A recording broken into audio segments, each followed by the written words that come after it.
They say blood is thicker than water, but nobody warns you that both can drown you.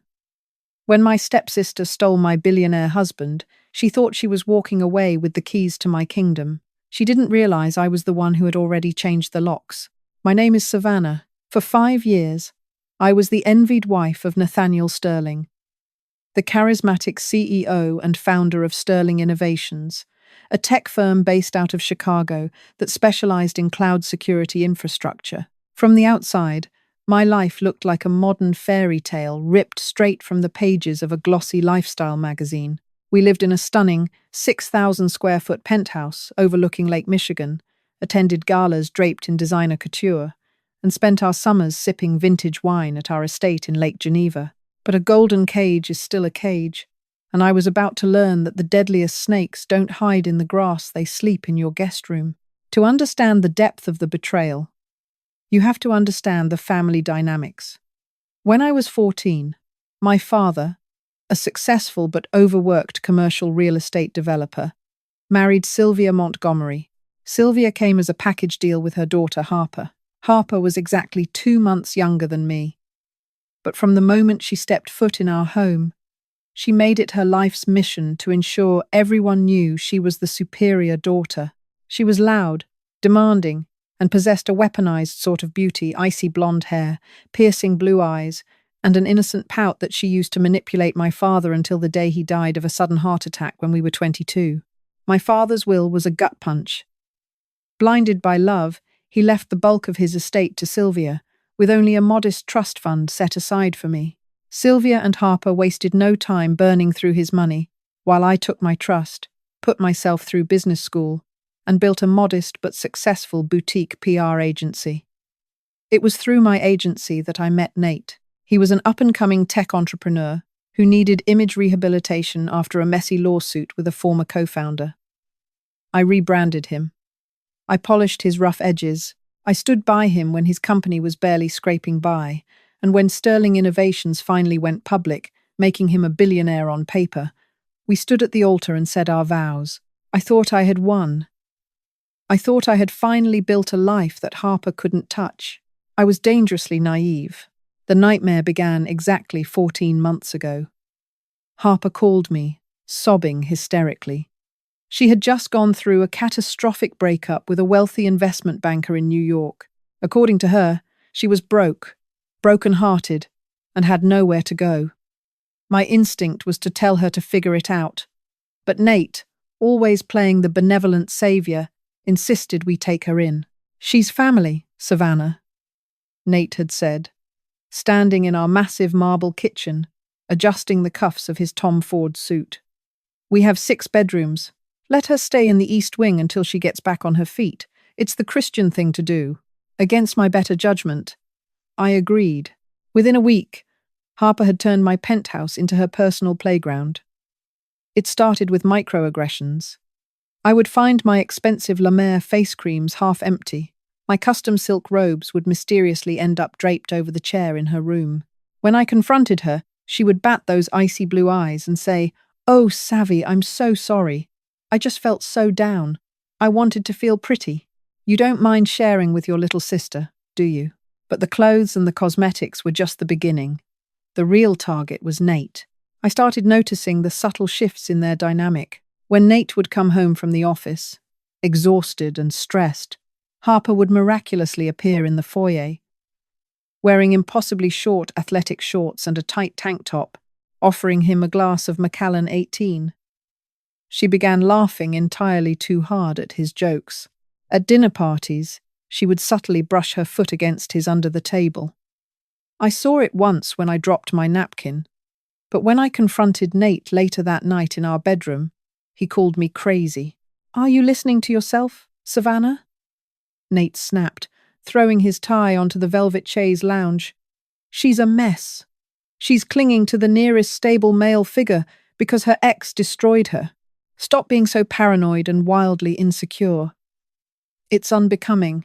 His gaslighting was masterful. He made me feel like an unhinged, jealous shrew. I started going to therapy, convinced that my unresolved childhood trauma regarding Harper was manifesting as severe marital paranoia. Then came the night of the charity gala for the Chicago Children's Hospital. I had been feeling ill all day, a sharp, throbbing migraine that refused to let up. By 7 o'clock, I realized I couldn't possibly attend the gala. Nate was furious. As the primary sponsor, he had to be there. "I'll go with you, Nate," Harper chimed in from the doorway, already wearing a jaw-dropping, backless emerald green gown that I immediately recognized. It was a vintage Oscar de la Renta I had bought in Paris, but it had magically gone missing from my closet weeks ago. Nate didn't even blink at the fact that she was wearing my clothes. "Perfect," he said, his eyes raking over her approvingly. "Let's go. Feel better, Savannah." They left me alone in the sprawling, silent penthouse. Around midnight, the migraine finally broke, and I went downstairs to the kitchen for a glass of water. As I passed Nate's home office, I noticed the door was slightly ajar.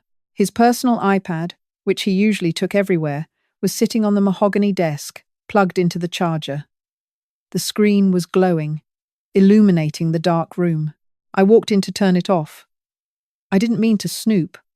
I swear on my life, I wasn't looking for a reason to end my marriage. But as I reached for the device, a banner notification flashed across the locked screen. It was an iMessage from a contact saved simply as H. "H. The emerald dress worked. I can still taste you. Is she asleep yet?"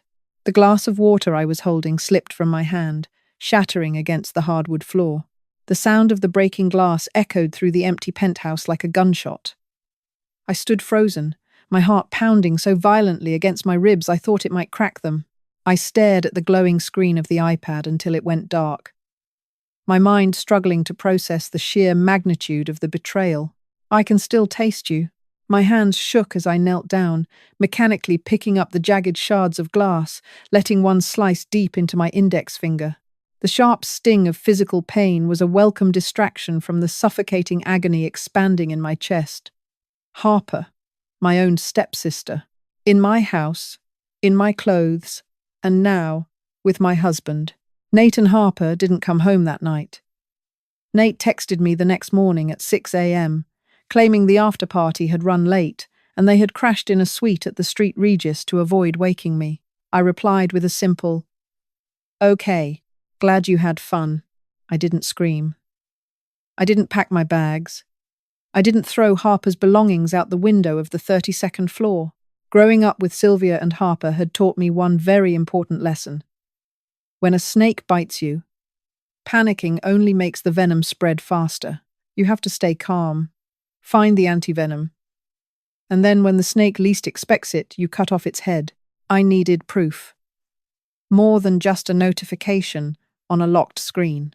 The next day, while Nate was at the office and Harper was at the gym, I hired Harrison Cole. Harrison was a former forensic accountant turned private investigator who came highly recommended by an old client of my PR firm. He wasn't cheap, but I didn't care. We met at a nondescript diner on the outskirts of the city. "I need everything," I told Harrison, sliding an envelope of cash across the sticky Formica table. "Texts, emails, hotel receipts. But more importantly, Harrison, I need to know where the money is. Nate has been secretive about his recent rounds of funding." "I'll dig into it, Mrs. Sterling," Harrison said, his eyes assessing me with quiet, professional sympathy. "Give me a week." That week was the longest of my life.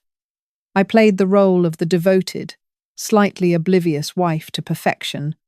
I smiled at Nate over morning coffee. I complimented Harper on her post-breakup glow. I swallowed down the bile rising in my throat every time I saw them exchange a knowing, secretive glance across my dining table. When Harrison finally called me back to his office, the look on his face told me I needed to brace myself. "The infidelity is the least of your problems, Savannah," Harrison said, tossing a thick manila folder onto his desk. He opened it, revealing dozens of high-definition photographs. Nate and Harper entering a boutique hotel downtown. Nate kissing Harper's neck in the back seat of his tinted Maybach. Harper wearing a diamond tennis bracelet I had seen on Nate's credit card statement, a charge he claimed was a corporate gift for a client. I stared at the photos. Numb. "You said this is the least of my problems." What else is there? Harrison pulled out a stack of financial documents covered in red highlighter marks. I started digging into Sterling Innovations, specifically the personal assets Nate controls. For the last 6 months, Nate has been systematically transferring massive amounts of capital out of your joint accounts and taking out heavy loans against the house. Wait, what? My blood ran cold. Why? The company is doing great. Our net worth is over 800 million. On paper, yes, Harrison explained, tapping a pen against the documents. But Nate is creating an artificial liquidity crisis. He's been funneling cash into a network of offshore shell companies based in the Cayman Islands and Delaware. These LLCs are ostensibly investing in experimental tech startups that are currently failing. He's making it look like he's making terrible business decisions and losing millions. But he's not losing it, I whispered, the horrifying truth beginning to dawn on me. No, he's hiding it, Harrison confirmed grimly. And here is the kicker. I managed to trace the ownership of the primary holding company in Delaware Apex Horizon Ventures. It's a blind trust, but the sole beneficiary of that trust. Harrison slid a single sheet of paper toward me. Beneficiary. Harper. Montgomery. The room spun. I had to grip the edges of the desk to keep from falling out of my chair. It wasn't just an affair. It was a heist. Nate and I had signed a prenuptial agreement before we got married. I had insisted on it, actually, to protect my PR firm, but Nate's lawyers had drafted the final version. It stated that in the event of a divorce, our assets would be split 50-50, unless I initiated the divorce without hard proof of infidelity, in which case I would only receive a small lump sum. Furthermore, any assets lost to business ventures could not be recouped. The plan was brilliantly, sickeningly evil. Nate was moving all his liquid wealth into accounts controlled by Harper. He was going to manufacture a financial collapse of his personal wealth, making it look like we were suddenly drowning in debt. The stress of the bankruptcy would tear our marriage apart, forcing a divorce. He would leave me with nothing but half of a heavily mortgaged penthouse, while he and Harper walked away with hundreds of millions of dollars tucked safely into untraceable accounts.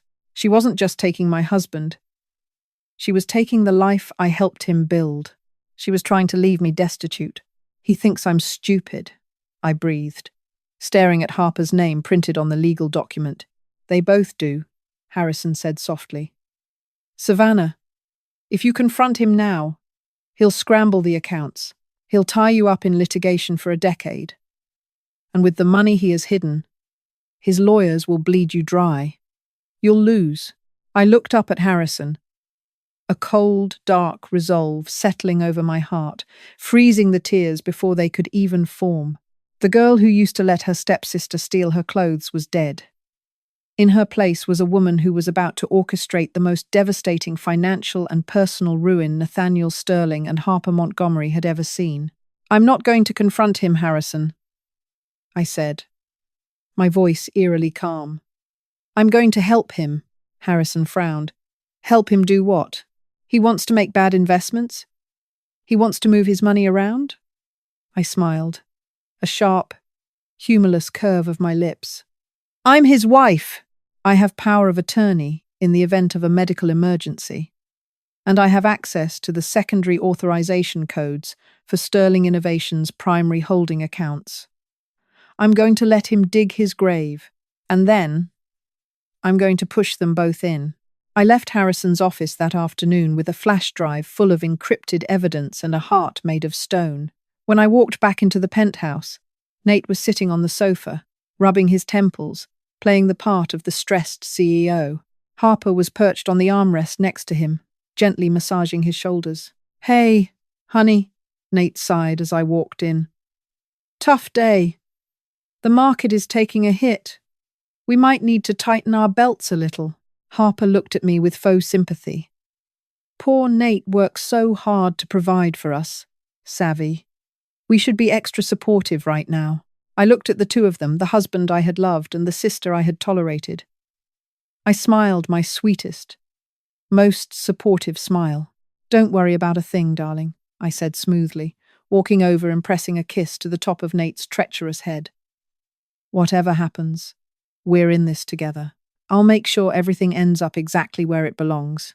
And I meant every single word. The next 4 months were a masterclass in psychological warfare. To the outside world, and more importantly, to Nate and Harper, I was the epitome of the dutiful, oblivious wife, holding the fort while my husband's business supposedly weathered a catastrophic storm. Nate's artificial liquidity crisis was escalating exactly as Harrison Cole had predicted. At dinner, Nate would pour a glass of cheap Pinot Noir, having dramatically locked away the vintage Bordeaux to save money, and lament about the plummeting valuation of sterling innovations. "The board is breathing down my neck, Savannah," he would say, rubbing his eyes with exaggerated exhaustion. "The new cloud server farm in Austin is a money pit.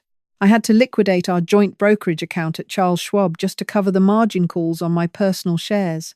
"Oh, Nate," I would coo, reaching across the table to squeeze his hand. "Money comes and goes. We still have each other. And we have Harper here to help keep our spirits up." Harper would smile from across the table, a smug, satisfied smirk that didn't quite reach her icy blue eyes. "Exactly," she'd chime in. "Family is what matters.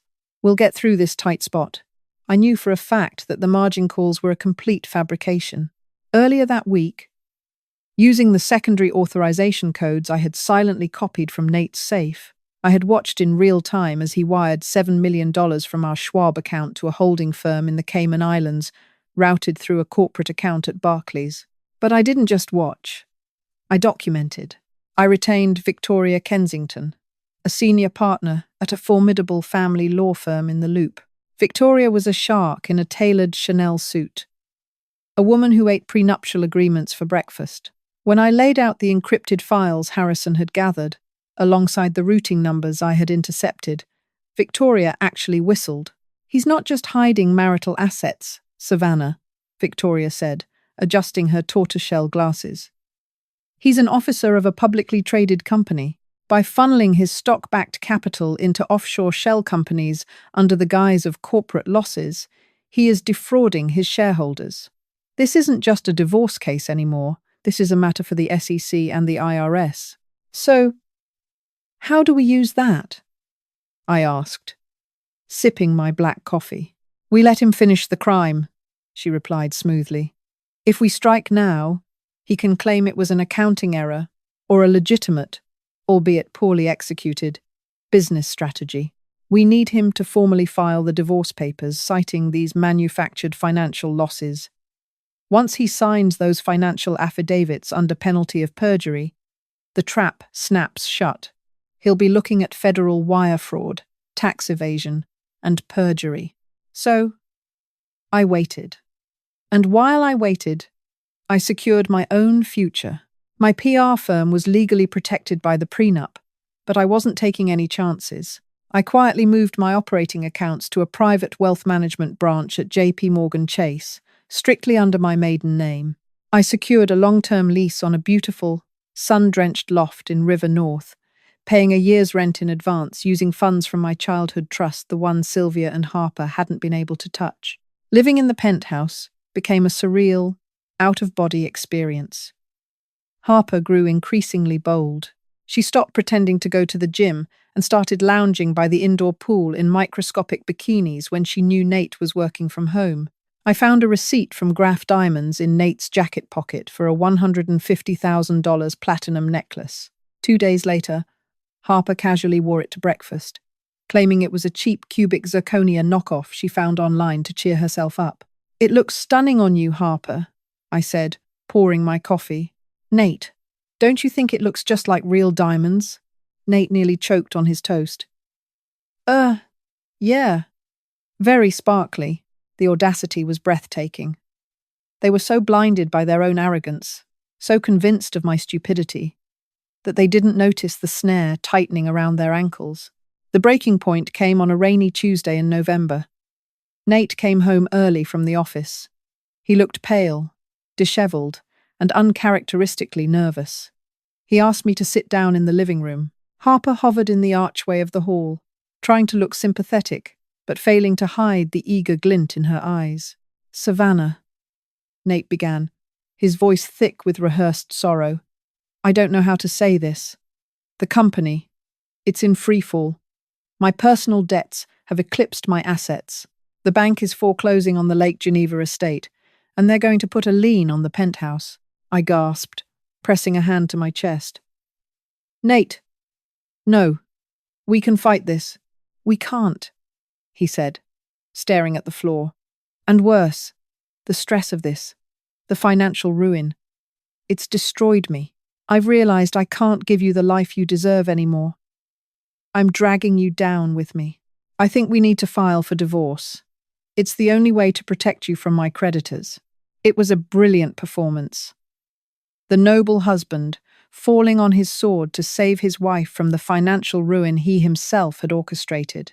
According to our prenup, if we divorced due to irreconcilable differences and his net worth had plummeted, I would walk away with a meager severance payout of $500,000, and whatever was in my personal checking account, he and Harper would then miraculously recover financially through the offshore trust a year later. Tears sprang to my eyes. I didn't even have to fake them. The sheer adrenaline and disgust were enough to make me cry. If that's what you think is best, Nate, I whispered, my voice trembling. I just want you to be okay. Harper rushed forward, wrapping her arms around me. Oh, Savvy, I'm so sorry, but Nate is right. It's for the best. I'll stay and help him pack up the house, okay? You should go stay at a hotel and clear your head. You'd love that, wouldn't you? I thought, smelling the heavy, expensive perfume on her skin. Okay, I agreed softly.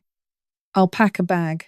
As I walked up the sweeping glass staircase to our bedroom, I pulled out my phone and sent a single text message to Victoria Kensington. He took the bait. Let's gut him. The divorce proceeded with lightning speed, largely because Nate was practically sprinting to the finish line.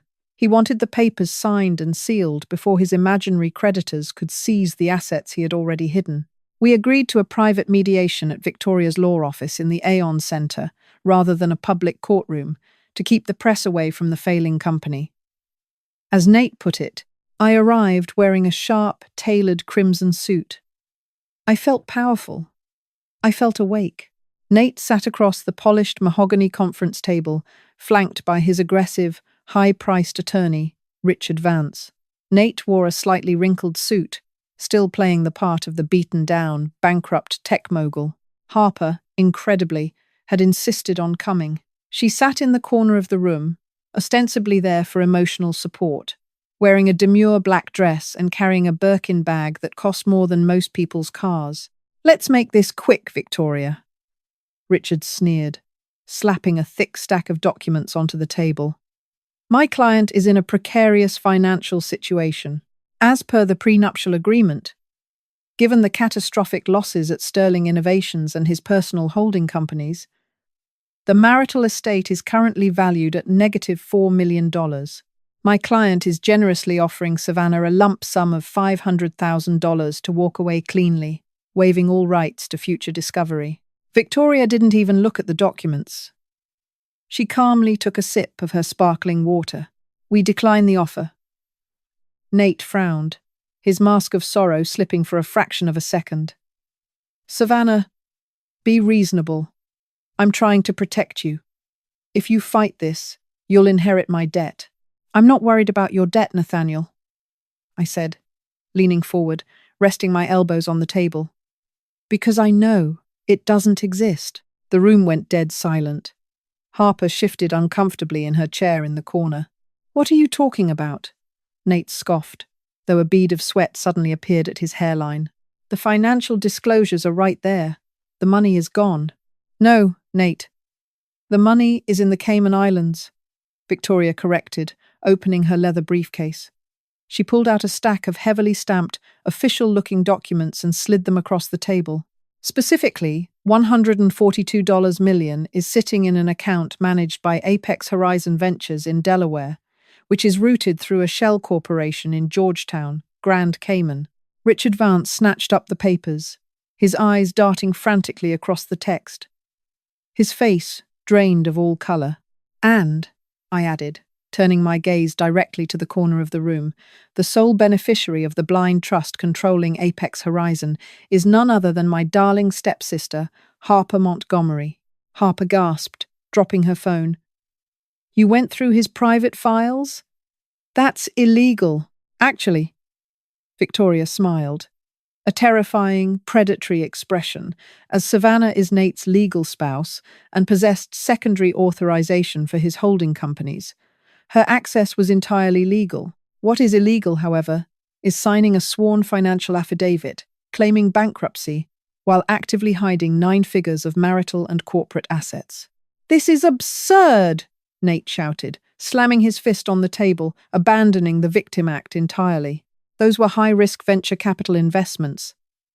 They failed. You can't prove I hid anything. We don't have to, Victoria said calmly. She checked her Cartier watch. We aren't the ones prosecuting you. Right on cue, the heavy oak doors of the conference room swung open. 2 men and 1 woman walked in. They weren't lawyers. They were wearing dark windbreakers, and the silver badges clipped to their belts caught the fluorescent light of the room. Nathaniel Sterling? The lead agent asked, his voice entirely devoid of emotion. I'm Special Agent Davies with the Federal Bureau of Investigation, working in conjunction with the Securities and Exchange Commission and the IRS Criminal Investigation Division. Nate froze, his mouth hanging slightly open. We have a warrant for your arrest on charges of federal wire fraud, securities fraud, tax evasion, and perjury. Agent Davies continued, pulling a pair of handcuffs from his belt. Please stand up and place your hands behind your back. Chaos erupted. Richard Vance immediately threw his hands in the air, physically backing away from Nate. I knew nothing about this. My client provided me with fraudulent documents, he shouted. Desperate to save his own legal license, Nate panicked. He looked at me, his eyes wide with terror. Savannah, tell them it's a mistake. I'll give you half. I'll give you everything. You already gave it to Harper, remember? I said softly, standing up from the table. Harper was practically hyperventilating in the corner.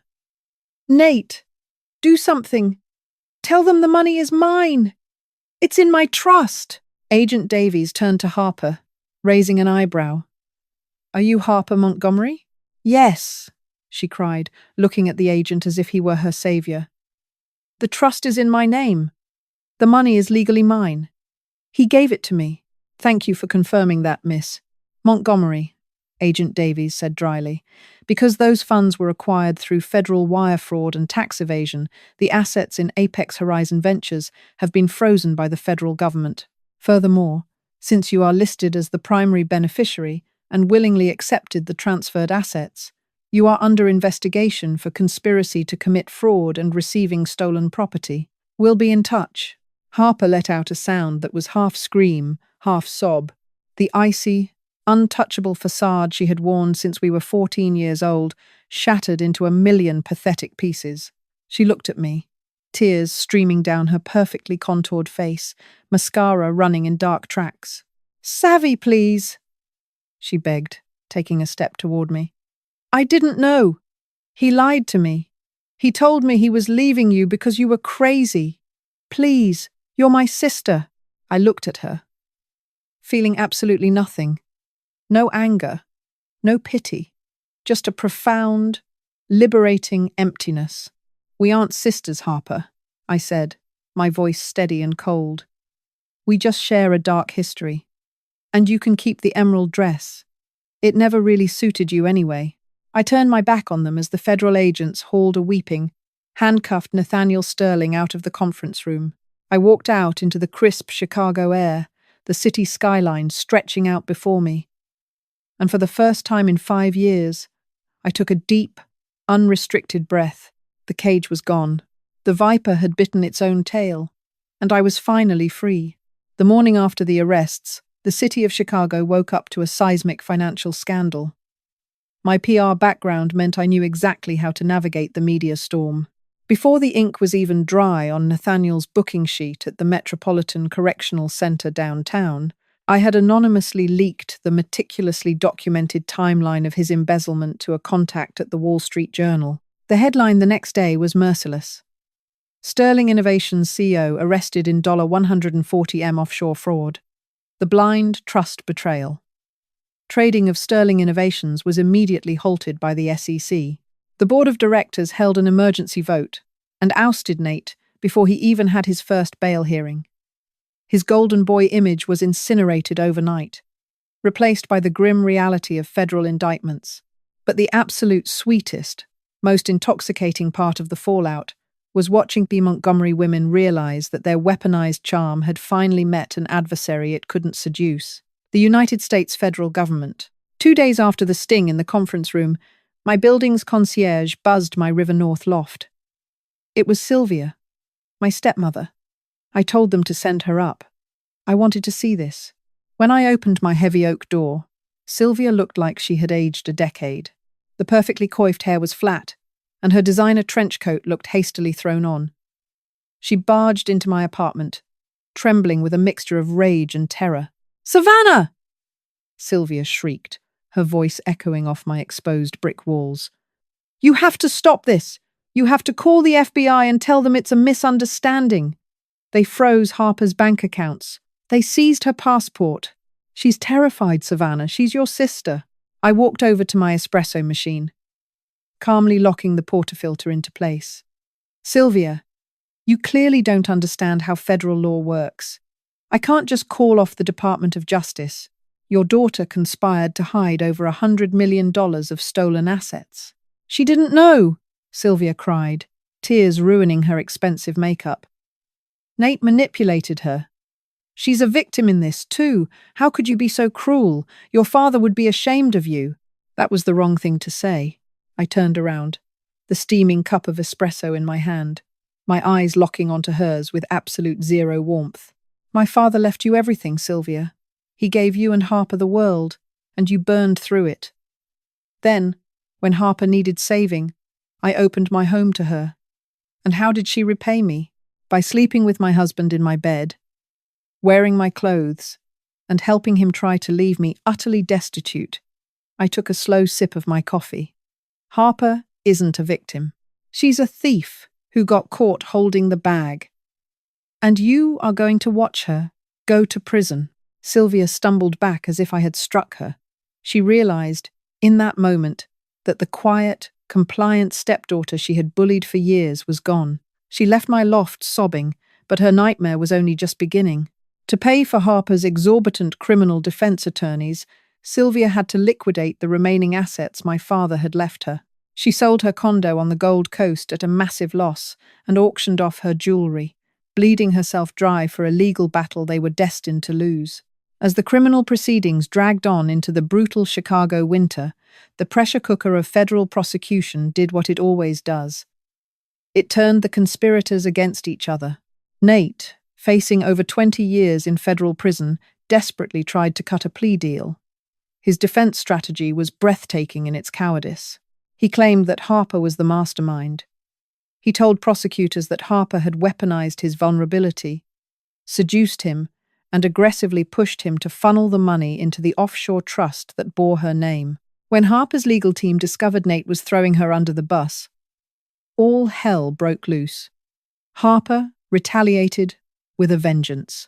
She handed over every text, every email, and every encrypted message she had ever exchanged with Nate to the prosecutors.